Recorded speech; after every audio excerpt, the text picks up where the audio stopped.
Welcome back to Radical Engagements here at Varn Blog. And we are continuing our dive into what actually happened with the base building tendency. And today I'm going to be discussing and reading Renato Flores's Marx Did Not Invent Socialism, He Observed It, which was about Renato's participation in the Marxist Center and what happened with the base building tendency. We'll come back to that, but I do want to get into this a little bit and kind of pull it out.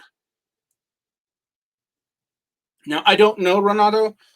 This was published in Tenant magazine, where I do know a lot of the editorial committee members, but I did not have many interactions with this individual that I know of, maybe none at all. So it's going to be interesting to read this. Let us get going.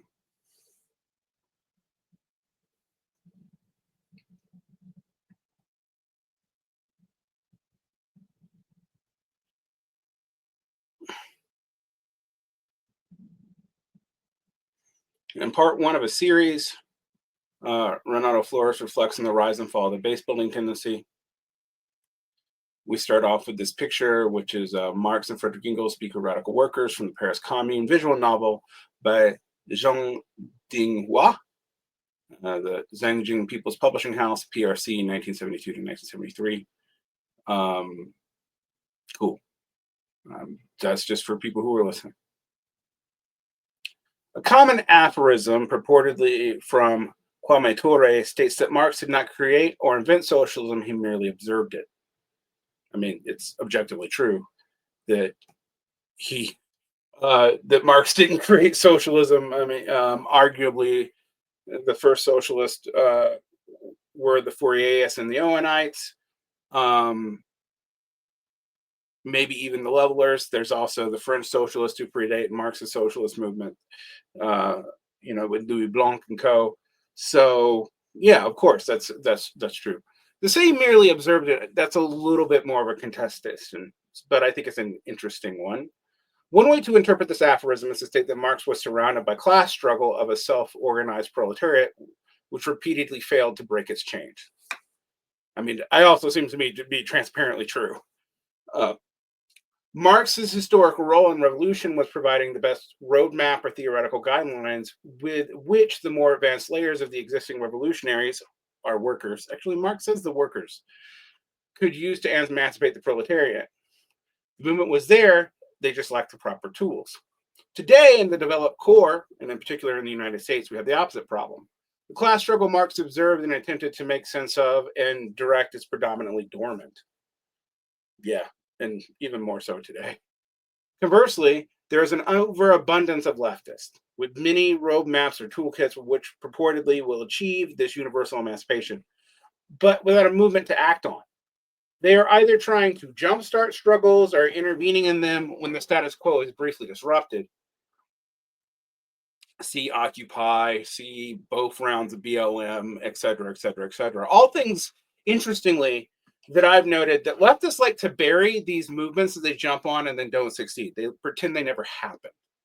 The response to Floyd after BLM is one of them, but Occupy and even the Bernie Sanders movement, which a lot of people both lionize and critique. I've been always a critiquer, but nonetheless, there's a way in which people don't want to deal with their own role in that.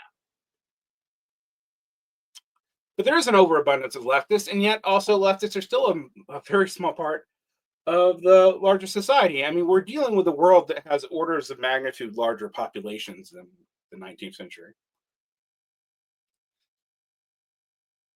They're either trying to jumpstart struggles or intervening in them when the status quo is briefly disrupted. These small eruptions can bring some temporary hope.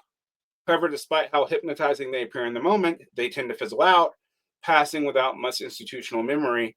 Or sometimes they're institutionally romanticized. I predict we'll eventually see that with BLM. We definitely saw that with the civil rights movement and with the anti-war movement. I don't know if the anti-Palestine war is going to be romanticized in the same way for a variety of institutional reasons. Although there are, leftist factors in elite circles, such people who write for the New York Times and whatnot, who will try to lionize the student protest even when they fizzle out.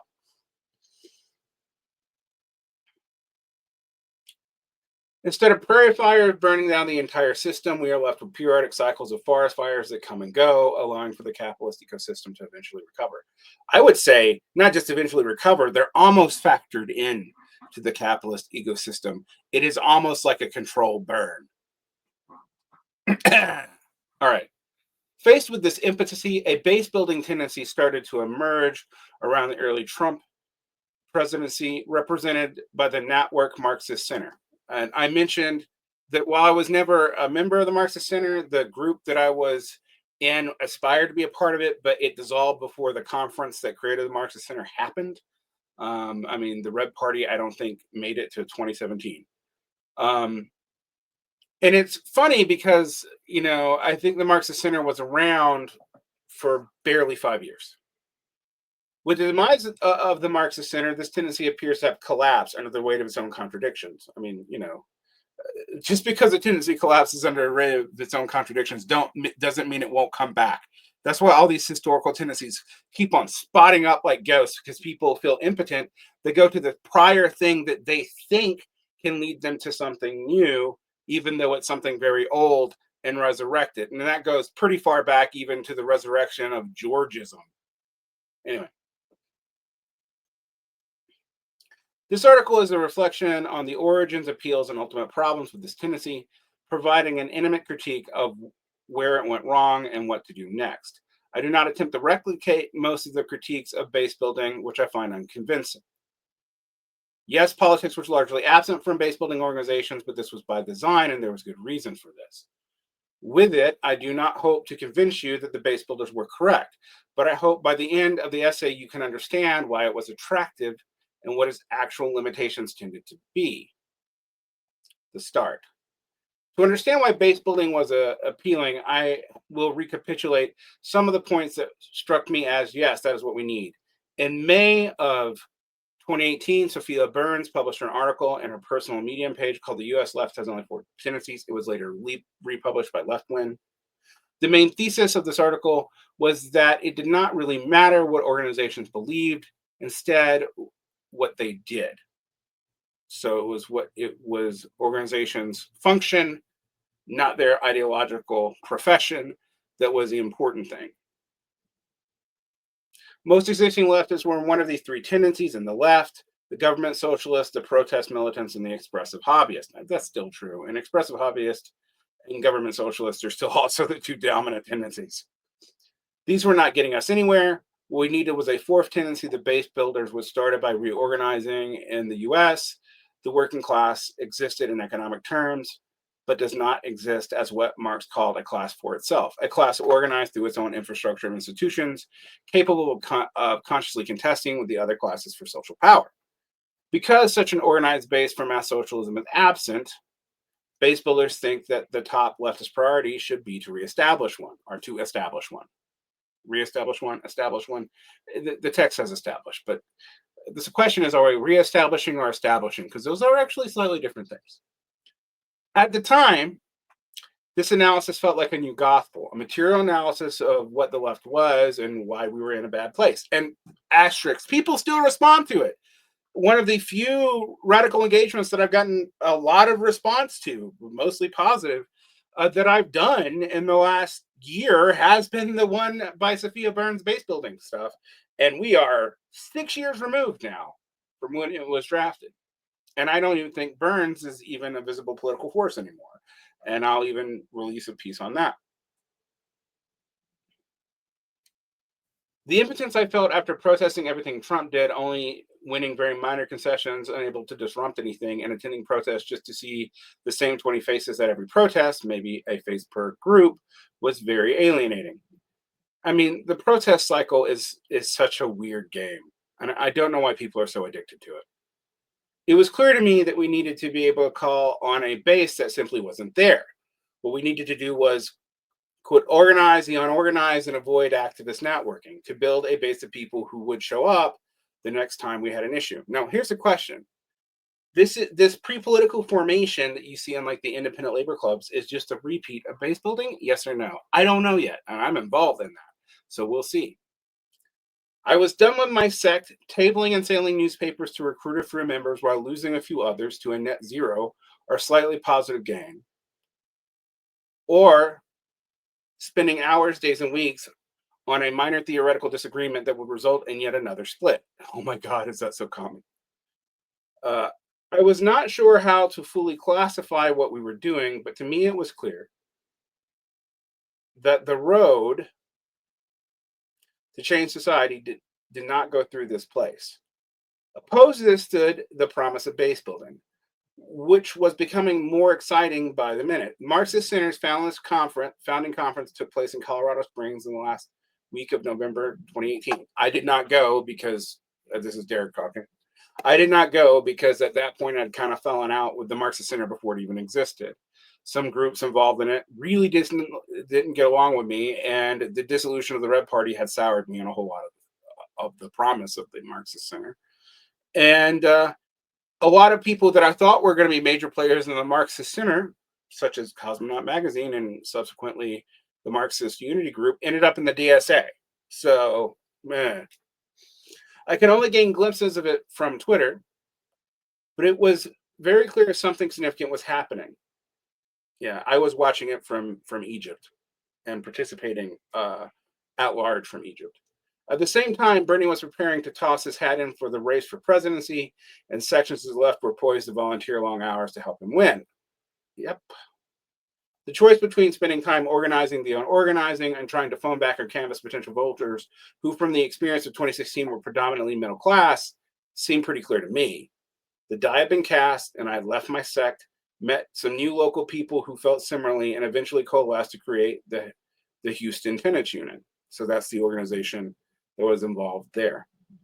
Tenant unionism was especially appealing, and this was tried by a lot of different groups, even the DSA, because I had been previously impressed by some of the tenants organizations and a way they were able to do effective base building. I had attended meetings where I'd seen prospective members have intense emotional responses when they saw firsthand solidarity from other people who were able and willing to help fight for their homes. By providing help initially, many of the tenants would hang around and then could be mobilized in other campaigns for just housing. The proof was in the pudding. I had seen it work, not only in the US, but in Catalonia, where housing organizations served as a platform for Ada Colau to become the mayor of Barcelona. Asterisk. Yeah, I am actually less convinced by tenant organizing being as viable as industrial organizing for a variety of reasons, including the way in which property ownership plays a distorting effect on the American economy in a pretty profound way. But I also see the limits of regular old union organizing, and tenant organizing does bring real communities together and has a very concrete goal that affects people's lives. So I can see why it goes either way. I haven't seen mass wins from tenant organizing, though. Then again, I haven't seen a lot of mass wins from labor organizing in a while either. I was impressed by the racial, gender, and class composition of this organization. It was very different from what I was used to in the sect world. I slowly arrived at the conclusion that what we needed was to replicate this sort of local organization all over the US at an even larger scale. We had hoped that the Houston Tenants Union would later provide a base for creating a Houston affiliate at the Marxist Center. Our initial attempt, called Space City Socialists, was stillborn. It is not easy to start two new organizations, and meetings seemed a bit superfluous when you spend most of your time doing base building work, knocking on doors, starting campaigns, presenting demand letters. We paid for our experience when we took our campaigns too large and ambitious for our resources, forcing us into the legal route. Now, I want to note that in this way, the base builders and the electoral canvassers actually do resemble each other. And maybe that's what Renato is getting to here. We failed some people and we helped others. I mean, that's always going to be the case. HTU is still going on and I still partake in it. I would like to know if it's still going on in 2024. This is from 2022. So if any one of my listeners knows any of these people or knows about the Houston Tenants Union and if they're affiliated with anybody, feel free to tell me. I'd love to know. We have gone through cycles of leadership replacement and we still hang on. Well, that's normal.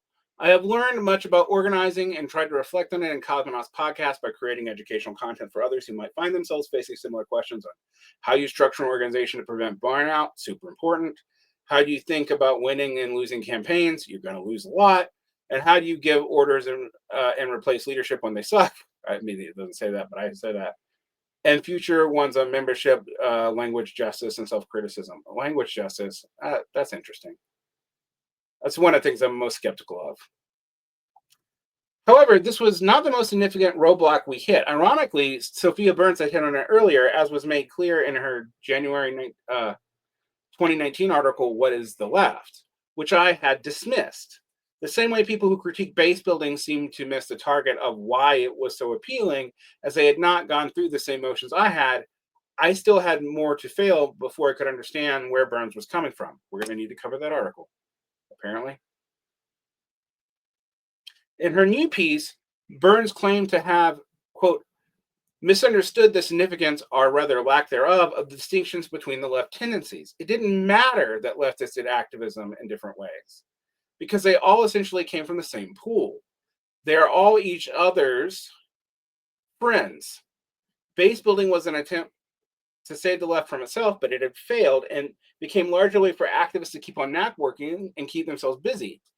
Bingo. And that is the way they resemble the canvassers. Although the canvassers are in some ways more embarrassing because they're subordinating themselves to bourgeois politicians instead of developing even their own lives.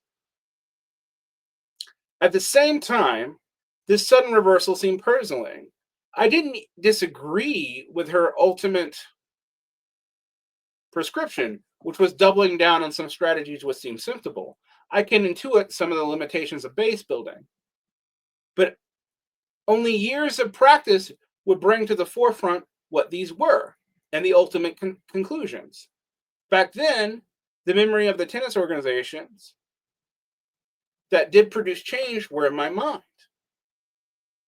So what happened with the Houston Tennis Union to make me change my mind? We win some, even most of our campaigns, but it seems to me that aside from a solid cadre core, which can slowly grow, the promise of bringing in the base had not been fulfilled after 3 years. We won a rent strike in Texas. That's impressive. We even won several court cases. That's important, although in some ways less impressive. Our organization had grown, but unfortunately it had not the kind of growth that I was thinking of. This may seem harsh to my comrades who I really value, but the demographics we have right now, even if better than the average sect, had not escaped the kind of middle-class demographics that Braille's building hoped to build out of. And it's too obvious to me why. It's based on volunteer labor. Who has the leisure to volunteer for labor for moral causes? I still find our work immensely useful. We help people who are in a really bad place, but the promise of organizing the organizing hadn't been fulfilled, and we just managed to mentor a new generation of activists. Asterisk. And in 2018, 2019, I was involved in a lot of housing and solidarity activism with immigrant groups here in Utah, mostly through my partner, actually, who got me involved in it. That include La Red de Solidaridad, Vigila la Migra. Those are the big two. And I worked a little bit with the Brown Berets in the United Panther movement. And these groups either became more and more like NGOs over time. Seriously, they were kind of like self-organizing NGOs without the tax benefits of being an NGO, or they dissolved because a lot of people burnt out, or they became more and more sectarian, or they were used by other sectarian groups that collapsed them. There was 1,000 reasons why they dissolved, and the people who stayed on in them, even if they started out with multi-class coalitions and they were fairly multiracial, it tended to be the middle-class people who could stay and maintain the organization because they had the skills to do it and the time to do it. And that's just fucking obvious. I don't know why I can't get people to look at that. All right.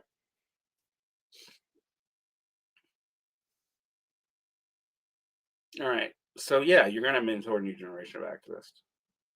The end.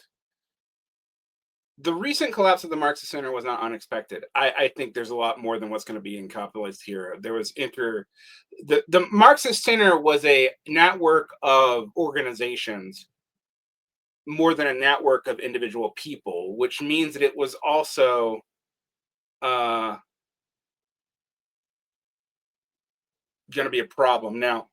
And I think I will give Donald Parkinson and Parker McQueenie credit for seeing this early. I mean, I kind of saw it early too, actually, which is why I didn't ultimately end up getting involved. While the 2021 conference played a decisive role in damaging the organization beyond the pair, the clacks and differences were there from the start, as Donald and Parker wrote about in early 2019. We might have to cover that too. I did not want to indulge too much in it because larger players than myself have already written on it, and because I ultimately find it uninteresting. There were two competing and irreconcilable visions of the center, what the center should be. I mentioned that there was the Draperite version of the center, even if it was not Trotskyist, and there was the Neo-Kautskyite version of the center, and then there were all kinds of other stuff in there too. So, I mean, the Marxist Center really didn't have a coherent being because it didn't have a coherent program to unite it.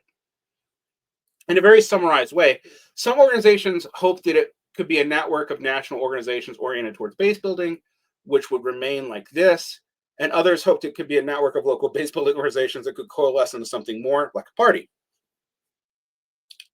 The first life of organization slowly and officially resigned after the conference, while the second type of organization mostly fizzled out, mainly collapsing under the weight and challenges of running a small organization in the US, especially in the shadow of the larger and more functional DSA. More functional, but not very functional. DSA is also a basket case right now in 2024, but it was a basket case in 2022 too. Good luck on Marxist Unity Group and their friends on trying to fix that. People walked away from there, only around 15 people left who finally drew the curtain in a dignified manner. In his two reflections of the Marxist Center collapse, Tim Horace, I knew Horace from my days working on North Star almost 10 years ago, offered an explanation that was not too dissimilar from Sophia Burns' remarks 3 years earlier. The main point still holds. The working class is not organized for itself. The base is missing, so the ideas of base building are relevant. He also talks about the existing left can be fickle and toxic, which everybody fucking talks about, including the fickle and toxic ones. They just don't see it in themselves, and mainly ends up relating to itself. Absolutely. With which he ends on a positive note. We need a vision for the future. We need a new type of organization, and it is unclear what awaits us until then. The question remains, why did the base building reproduce a similar left? Well, I mean, didn't they try this in the 60s and 70s? I mean, wasn't there a base building attempt to remarch into the factories and didn't go anywhere? Yes, there was. I think it's interesting that it seems like a lot of these people, they didn't, do the why I'm leaving the left thing. They just depoliticized. Which, by the way, is way more common than all those annoying people who try to maintain a political career after they left the left or whatever the fuck. Why can't we not escape the social context, even if we design organizations to escape the social context? A more pessimistic reading of this would be that the left is simply a superstructure project. I don't even think that's the larger reason why. I think the left is actually within. I think the problem is somewhat there, but the superstructure project doesn't actually tell you why it's a superstructure project. We have the left, because of the barren landscape of the United States, with its suburbs, its hellish commuting times. Social isolation can only produce a disenchanted middle-class people, the observers of socialism and not the creators. Well, I mean, the problem is it's always been middle-class people who have led socialist movements. I'm sorry. Go look up where the leaders of the movement come from. That's why there was a merger thesis in the first place. All right. And without a socialism to observe, base builders took on the task of creating it, but failed because the task is beyond their means. We became stuck, trying to artificially create an organic networks that arise almost spontaneously in the other places where people live closer, have more permanent places of residence, and talk to their neighbors. It is hard for me to escape the conclusion that base building is impossible in a city like Houston, when the tenant councils we created largely fizzled out due to larger turnover in tenants and lack of time. This is also true in a lot of organizing, since people don't stay in jobs long enough, even in high-paid jobs. I mean, tech encourages people to change jobs all the time. And that's partly probably to keep tech people from being organized. People are not willing to fight for or even stay at their homes in the same way as people as Barcelona. The dead end for me is that after 3 years of trying hard, we have largely not managed to organize the unorganized. To add to this, the Biden administration's lack of commitment, even to the most marginal changes, has left us extremely disoriented, and the base builders aren't the only ones bleeding while the right prepares to use CRT and gender panics to roll the clock back even further, which they've now successfully done. And even got some leftists to sign on to the project. How to end on a more positive vision? For one, in some places there seems to be an uptick in struggle. And recent wins at Amazon and Starbucks could mean something is changing. No, it did not mean that. Sorry, that's also false hope. There's also the George Floyd uprising of 2020, but returning to the theme of the article, I am slightly pessimistic. The energy seems to have dissipated after the defund the police failed to produce any gains, and the Democrats have actually increased police funding, or even blamed the slogan for making them lose. And it seems that this large protest was only possible again because the base allowed it.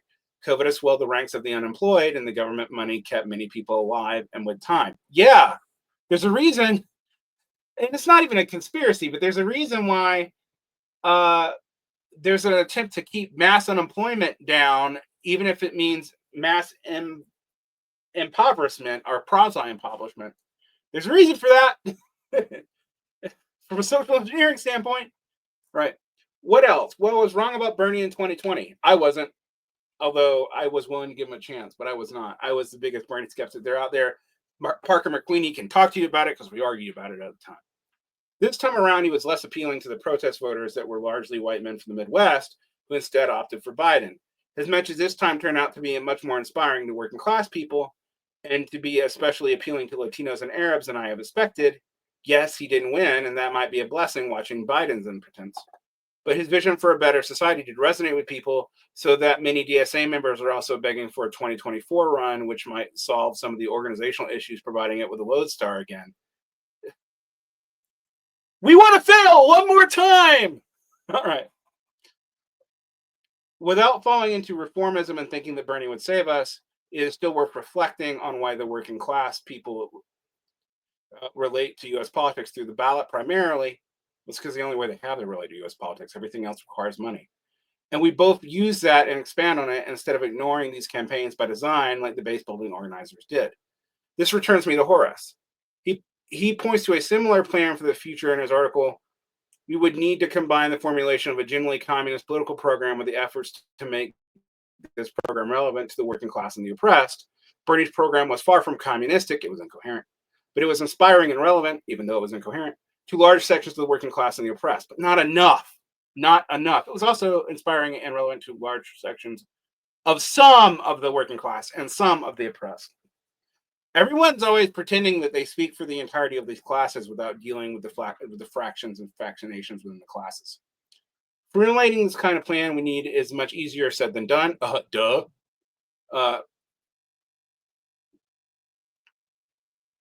Even if some more communistic demands around healthcare and education are obvious, the political vision will be harder to develop. This is aggravated by the fact the working class either doesn't relate to politics or relates to it through voting. Yeah, that's true. In addition, the way the existing left related to the movement left much to be desired. His pull did strengthen DSA and catapulted it to become the largest left organization in a generation, but the organization is struggling to find a beyond Bernie direction. Actually, they're kind of at civil war with themselves over it now. So missing from all this is another key ingredient. We need resilient organizations with a welcoming and positive culture that at the same time are ruthlessly efficient, which can both relate to the working class and take every opportunity to win with our limited means. The existing left is the material of the communist movement, and we must learn how to use it. So Renato is a merger thesis guy, I think. This brings me to the end of part one. To relate adequately to the base are material conditions we have to deal with and will require a lot of experimentation. In my opinion, base building did not fail because it identified the wrong problem. It failed because rebuilding the base available to communists a half century ago through hard work exceeds the resources we currently have. And therefore, we must take another tactic. In the next part, I hope to outline a more positive vision that we can actually build this program and what it will take to break the spell of capitalism and the ballot box, democracy on millions of people. Renato, necessary, but I'm not sure this is sufficient to explain what actually happened. Because there's a lot of similarities in the failures in base building and the failures of the canvassers electoralists who are still trying to convince us they didn't fail by tailing the weirder parts of the Harris administration, which has now failed. So I guess they have to own it now. Um, there's a lot of articles I've been doing this base building series because I think this gets to a lot of problems in the left that have emerged since the base builders kind of dissolved. And why the left seems dead. Maybe it is dead. I don't know. I think we've gone through another generational cycle. And that's both good and bad. But I'll get to that as we continue reading. We will cover that Burns article and some other things, but I know that Burns ultimately kind of moves away from cadre building altogether. All right, protect your peace. Like and subscribe, and there's more behind paywall. If you want to find us, we have a Patreon.